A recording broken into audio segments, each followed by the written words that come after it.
Assalamualaikum warahmatullahi wabarakatuh. Kami di sini kelompok 6 akan menjelaskan tentang epistemologi ilmu dalam Islam. Kelompok kami beranggotakan Nama saya Stiana Iksti, NIM B200190233. Nama saya Halim Karismayanti, NIM 2190238. saya Ikhlasul Amal, NIM B200190255. Perkenalkan, nama saya Hidat Cahyo Subekti dengan nomor induk mahasiswa B200190259. Materi yang pertama adalah apa yang dapat diketahui manusia. Manusia diciptakan Tuhan dengan tujuan menjadi khalifahnya atau wakilnya, yaitu melaksanakan kehendak-kehendaknya di muka bumi untuk kemakmuran atau membangun peradaban. Manusia dikaruniai dua buah hadiah yang istimewa, ilmu pengetahuan dan kebebasan untuk memilih. Selain sebagai puncak penciptaan dalam alam dikaruniakan, ada juga daya-daya yang dengan kehendak Tuhan diharapkan dapat dilaksanakan. Daya-daya tersebut yaitu akal atau al-akal dan had atau khobl. Epistemologi Barat menjawab, objek yang dapat diketahui manusia adalah segala sesuatu sepanjang ia dapat diamati secara indrawi. Hal-hal lain yang bersifat non-indrawi dan non-fisik tidak termasuk ke dalam objek yang dapat diketahui secara ilmiah. Berbeda dengan pandangan tersebut, epistemologi Islam menjawab bahwa apa yang dapat diketahui manusia tidak hanya objek-objek fisik yang dapat diamati secara indrawi, tetapi juga objek-objek non-fisik, non-material, atau metafisik, seperti aksioma matematika, konsep-konsep mental, dan realitas-realitas imajinasi dan spiritual. Saya akan melanjutkan penjelasan tentang apa yang dapat diketahui manusia. Pandangan yang berbeda terhadap objek apa yang dapat diketahui manusia antara epistemologi Islam dan epistemologi Barat telah melahirkan beberapa konsekuensi. Yang pertama, konsekuensi pada pengembangan ilmu dan konsekuensinya. Ilmuwan Barat modern lebih menekankan pada pengembangan ilmu-ilmu kealaman, sementara ilmuwan Muslim pramodern mengembangkan tidak hanya ilmu-ilmu kealaman, melainkan juga ilmu-ilmu metafisik. Kedua, konsekuensi pada penyikapan terhadap alam sebagai objek ilmu. Ketika ilmuwan Barat menyikapi alam sebagai realitas otonom dan tercipta secara evolusi tanpa campur tangan Tuhan, sedangkan ilmuwan Muslim menyikapi alam sebagai tanda-tanda Tuhan. Sehingga ketika mengembangkan teori-teori yang terkait dengan bidang kealaman, mereka tidak menafikan realitas metafisik yang justru dalam pandangan mereka sangat diperlukan untuk memberikan penjelasan yang komprehensif dan holistik tentang fenomena alam yang mereka teliti. Selanjutnya, B.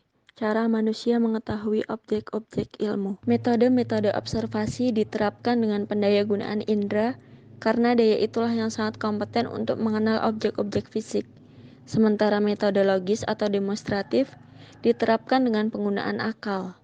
Akal, dilihat dari fungsinya, sebagaimana telah dijelaskan dalam bab 1, dapat dibagi dalam dua kemampuan, yakni kemampuan yang pertama yaitu kemampuan kognitif atau teoritis, dan yang kedua kemampuan manajerial atau praktis.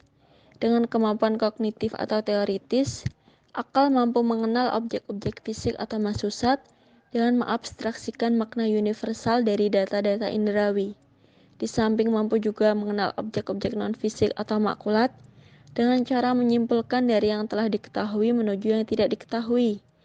Akhirnya, metode intuitif diterapkan dengan penggunaan hati yang menangkap objek-objek non-fisik atau metafisik melalui kontak langsung dengan objek-objeknya yang hadir dalam jiwa seorang. Kartanegara, tahun 2002, halaman 66. Melalui indera batin, yaitu imajinasi atau mautahayilah, metode intuitif dapat diterapkan juga karena dengan imajinasinya, manusia dapat menangkap objek-objek non-fisik atau metafisik, terutama yang imajinal. Slide selanjutnya, tabel cara mengetahui objek ilmu dalam Islam.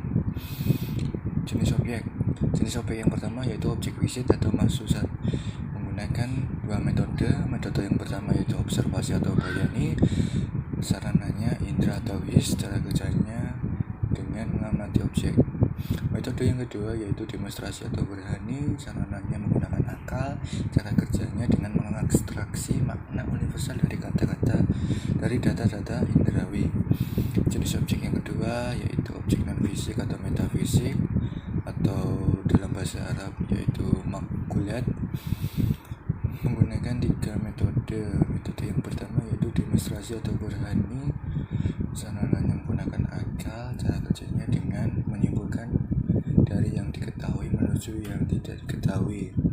Metode yang kedua yaitu intuitif atau irfani, sarananya menggunakan imajinasi atau mutakailah, cara kerjanya dengan kontak langsung dengan objek imajinasi yang hadir dalam jiwa.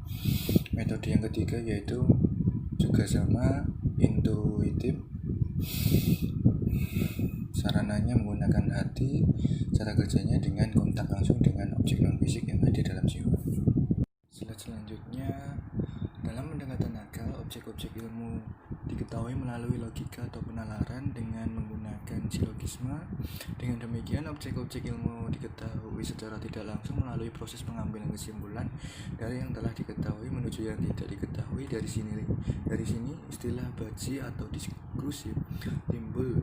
Sedangkan dalam pendekatan hati atau juga imajinasi, objek-objeknya hadir atau present dalam jiwa seseorang sehingga mengalami dan merasakannya. Dari sinilah istilah dazuki atau rasa muncul. Modus tertinggi pengetahuan baji atau diskursif adalah filsafat dan ilmu pengetahuan, sementara modus tertinggi pengetahuan zauki atau preferensial adalah ilham dan wahyu. Selanjutnya adalah C. Sumber pengetahuan dan metode keilmuan. Pengetahuan sebagaimana dipahami secara umum adalah segala hal yang manusia ketahui tentang sesuatu objek. Sementara objek yang dapat diketahui oleh manusia menurut epistemologi Islam seperti telah dijelaskan di muka mencakup objek-objek fisik, indrawi, dan objek-objek non-fisik, metafisik. Dalam kajian ini bersumber pengetahuan dikaitkan dengan akal dan wahyu. Bagaimana posisi akal dan wahyu dalam pengembangan ilmu-ilmu dibedakan dari pengetahuan, karena ilmu adalah disiplin pengetahuan yang relatif lebih teratur dan terorganisasikan.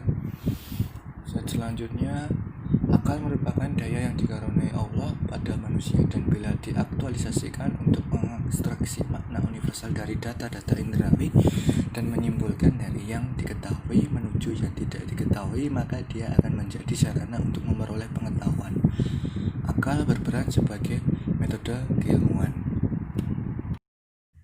Bila produk dari aktualisasi akal berupa abstraksi makna universal dari data-data indrawi tentang suatu objek seperti teori fisika dan atau berupa kesimpulan silogistik seperti ide-ide besar, tidak lain adalah pengetahuan dalam pengertian bahwa ide-ide besar itu berasal dari akal yang diaktualisasikan. Begitu juga teori-teori fisika, walau sumber pertamanya adalah empiris indrawi. Wahyu adalah modus tertinggi pengetahuan zauki, produk metode intuitif atau pendekatan hati.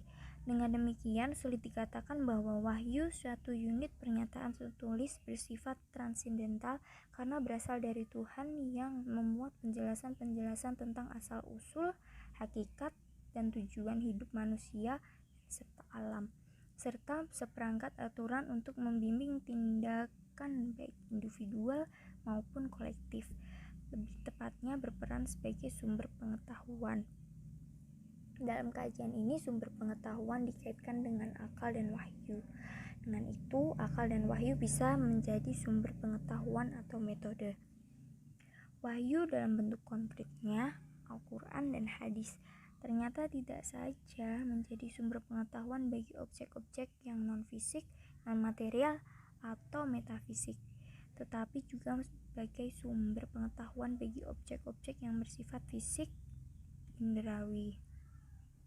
Karena salah satu dari 3 kemukjizatan Al-Quran, misalnya menurut penelitian M. Quraish Shihab tahun 1997 halaman 16-75 adalah isyarat-isyarat ilmiah yang dikandungnya seperti isyarat tentang reproduksi manusia yang terdapat dalam Quran Surat Al-Najm surah ke-53 ayat 45 sampai 46. Lalu Quran Surat Al-Waqiah surah ke-56 ayat 58 sampai 59. Kejadian alam semesta terdapat pada Quran Surat Al-Anbiya surah ke-21 ayat 30 dan lain-lain. Lebih dari itu, tengah dikembangkan juga metode membangun teori ilmu sosial dengan menjadikan wahyu di samping perilaku manusia atau sebagai sumber pengetahuan. Apa yang telah dijelaskan tersebut tentang sumber pengetahuan menurut epistemologi Islam sebenarnya pada perspektif praksis pengetahuan ilmu. Pada perspektif filosofinya, sumber pengetahuan yang esensial adalah Allah Subhanahu wa Ta'ala, karena dialah pemilik khazanah pengetahuan yang disebut al-ilmu. Sehingga salah satu nama Allah adalah al-alim, yang artinya maha mengetahui. Demikian yang bisa dari kelompok kami sampaikan. Ada kurangnya kami mohon maaf. Wassalamualaikum warahmatullahi wabarakatuh.